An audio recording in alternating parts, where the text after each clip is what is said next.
St. Maximilian Kolbe is a remarkable saint that we're celebrating today, and probably the best book that's written on him in the English language is a book called A Man for Others. If you don't have it, I recommend it highly.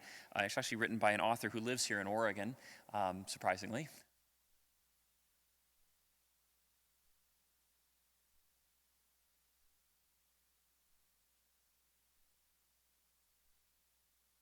In 1982, and this is a republish of just some of those interviews that she had, but she writes a biographical work, and we recognize what's remarkable about Kolbe is that when they canonized him, the Polish people wanted him to be tried not as a martyr, but as a confessor.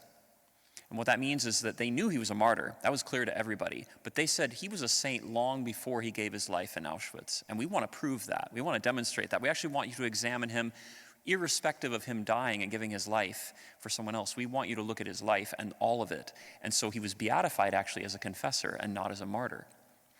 And so then when he was canonized, it was of course canonized as a martyr by John Paul II. But it was just, they wanted to do that because his life was extraordinary. He was a priest at 24, and he gave himself completely into the hands of our Blessed Mother. And he was a brilliant man, and he was very well educated, but very smart and very intelligent.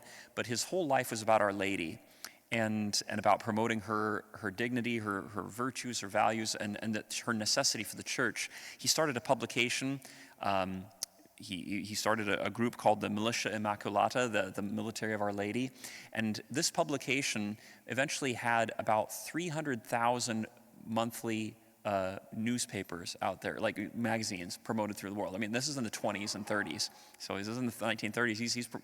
He started just his own outfit, and he's sending magazines all over the world, publications promoting the glories of the Catholic Church to try and evangelize the world. So he was a tremendous evangelist.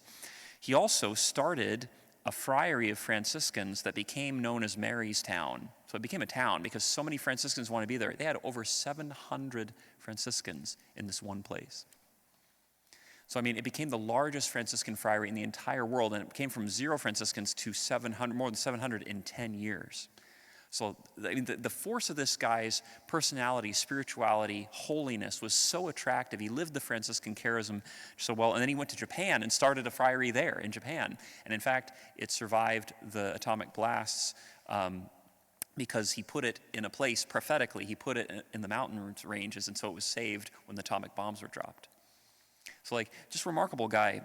And then, of course, we see what happened when he entered Auschwitz. Of course, he was picked up by the Gestapo because you can't have a guy like this around. He was too dangerous because he had a power of convincing people that was extraordinary. The Nazis knew him as a threat, and so they rounded him up along with all the other intelligentsia of Poland and brought him to Auschwitz, where he was sent to the labor camps to die. And during this time, there's just some great testimony. I want to give some testimony before his martyrdom. This is from one of his friends, 36-year-old Alexander Zhubia, who had been in Auschwitz since September 1940.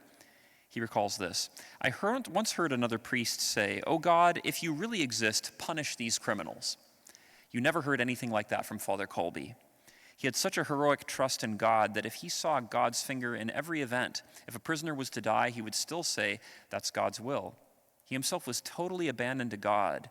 I recall he had once said he would not hesitate to give his life for God. And I noticed, too, that he never schemed or organized things so as to get something to eat for himself, to obtain better clothing, an easier work detail. He was concerned, I heard him say so myself, only for my soul and my faith. I owe to him that I'm still alive, that I was able to hold out and live to be liberated.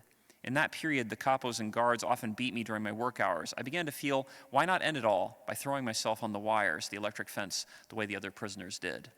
So one day, in a fit of despair, I rushed for the fence, but I was seized, made to turn back and given 50 blows in punishment. Father Kolbe heard about it. He talked to me and calmed me down again. The things he said had such an effect on me that I never thought of committing suicide again. Not only brave himself, he communicated that bravery to me and to others I could name. During our free periods, that is, after the day's work and on Sunday afternoons, he used to gather a number of men around him, not always the same ones, and talk to us on spiritual topics. He reinvigorated our souls and made us more confident in dealing with our fear of death. I recall his saying, "I don't fear death, I fear sin." He kept encouraging us not to be afraid of dying, but to have at heart the salvation of our souls. He said, if we feared nothing but sin, prayed to Christ, and sought the intercession of Mary, we would know peace. He pointed Christ out to us as the one sure support and help we could count on. We saw how he himself placed his whole life in the consecration camp in God's hands. Totally abandoned to God, loving our Lord Jesus and Our Lady above all things, he won us over with his love. Really, there seemed to be a superior power that emanated from him. When he spoke to us of God, we had the impression that the speaker was someone not of this earth. I have known many priests, but never one whose faith in God was so deep and alive as that of Father Maximilian. I call him the Apostle of Auschwitz because he spent every free moment he had helping us with such talks and prayer, gathering as many as he could around himself. We prayed with him and he heard our confessions. Thanks to what he taught me in those conferences and to the 3 confessions I made to him, I changed my life for the better. I can say that after each confession, I was not only relieved in soul, but I saw the world differently. What caused him suffering, real suffering, was when someone behaved badly. If men began fighting, he made peace between them and asked each to pardon whatever offenses had been offered. He told them he'd pray for them. Really, he wanted to draw everybody to God. I remember how once one of the prisoners stole a pair of earmuffs from another prisoner. The one who'd been robbed discovered the thief's identity and was going to turn him in to the capos. The culprit would have gotten at least 25 blows with the stick. Father Maximilian, wishing to spare the thief his punishment, took the earmuffs back to the rightful owner and begged him to say nothing. In Father Maximilian, we prisoners could sense a hidden superior strength. He was ready to do anything for God. I saw him myself before eating make the sign of the cross over his bread with grave devotion without the slightest concern that he might be seen by the capo and beaten for it. And this was not because he was foolish. He never otherwise exposed himself recklessly to beatings. He was a man of deep reflection who acted after meditating on what was to be done. But in everything he did or said, we could see the supernatural. It was not a matter of cleverness, foresight, or human interests, but the love of God. For his neighbor, too, he would do anything and give everything he had. For instance, I recall in front of the block, Father Maximilian once gave his entire serving of soup to one of the prisoners who was young from the block where the young men were kept. I recall he told him, take it, eat it. You are younger. You at least must live. Another time he wanted to do the same thing, but we wouldn't let him. We forced him to have his share. It's remarkable. Right? There's so many other beautiful testimonies about this and his sickness. And then, of course, came the fateful day where a prisoner escaped, and as punishment, 10 men were to be sent to starvation. And one of them who was picked was a married man. And he cried out, my children and my wife. And Maximilian Kolbe stepped forward and said, I wish to take this man's place. And it was amazing that the lieutenant didn't shoot him right there for stepping out of line. But for some reason, he was so shocked, and he just was puzzled, and he accepted the offer. And so Maximilian Kolbe went to die in his place. This was the testimony of just some of the people just saying this. The man who he saved, by the way, lived to be 94 years old, reunited with his family, and was present at his canonization, and spent the rest of his life extolling the virtues of Maximilian Kolbe. Right, just remarkable. But this was one of the testimonies that one of the people had, because basically I had the privilege of going to Auschwitz and seeing the block where Kolbe died. Also the privilege of going to an art exhibit that was a few miles, and I can't remember the name of the artist, and I've just been bothering me. If you can find him, I'll pay you money, right? Because it was an exhibit of art of depicting the scenes in Auschwitz done in charcoal. So it's all like scenes of hell. It's absolutely chilling, this whole exhibit. But there's one room of Maximilian Kolbe, and this was done by a Jewish guy, right? So he's not Christian. But he gets to the room of Maximilian Kolbe, and you see everything has been dark and charcoal and just completely dark and hellish. And then there is light in the midst of the charcoal. And it's Kolbe. And he depicts him as Jesus Christ. And you just see that like Jesus was brought into, and the light shines in the darkness, and the darkness has not overcome it. Some of these people are Jews that are giving testimony to this, but this was really remarkable, this one. George Bilecki said, it was an enormous shock to the whole camp. We became aware someone among us in this spiritual dark night of the soul was raising the standard of love on high.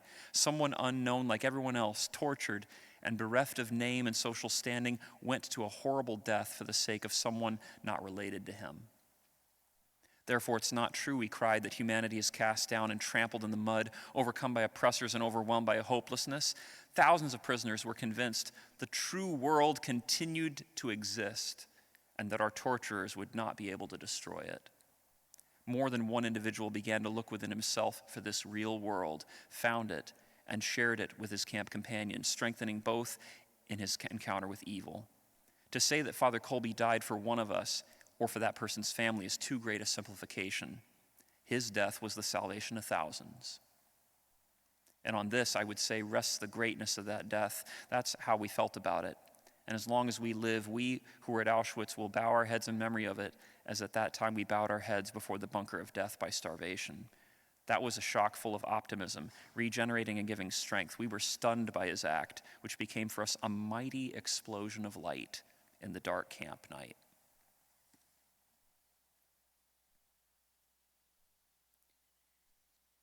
As people are starving in the bunker, they tend to go insane or just, try and kill each other or eat each other. And what Father Kolbe did in those couple weeks where they were dying of starvation, is he prayed with them, helped them to sing hymns, prayed the Psalms, and gave them their last confessions and prayed with them. And then finally, because he wasn't dying, he was the last. There were a couple that were left, and he was the last, and they were going to give a lethal injection. And as they came in, he offered his arm and looked them right in the eye as they were giving it with tenderness. And they said, "Look away from us. Do not look at us." They couldn't bear his gaze. And this was something that it killed me. Didn't kill me, but just to see this.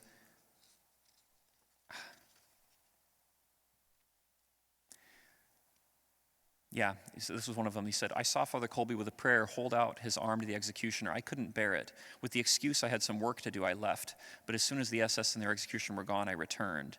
The other naked, begrimed corpses were lying on the floor, their faces betraying signs of their suffering. Father Kolbe was sitting upright, leaning against the far wall. His body was not dirty like the others, but clean and bright.